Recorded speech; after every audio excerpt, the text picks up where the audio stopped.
যখন মদটা সমাজে অ্যাভেলেবেল হয়ে যায়, আমার দেশে মদ তো নাই, আসতে বলবেন না, আমার দেশে মদ আছে না নাই?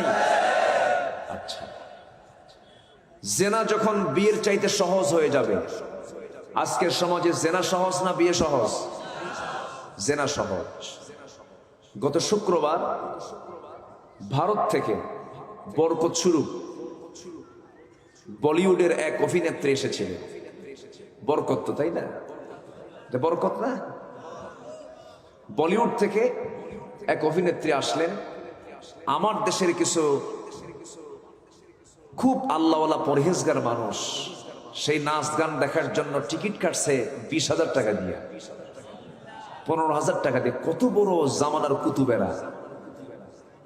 আচ্ছা, গেছে, অভিনেত্রী এসেছেন। অভিনেত্রী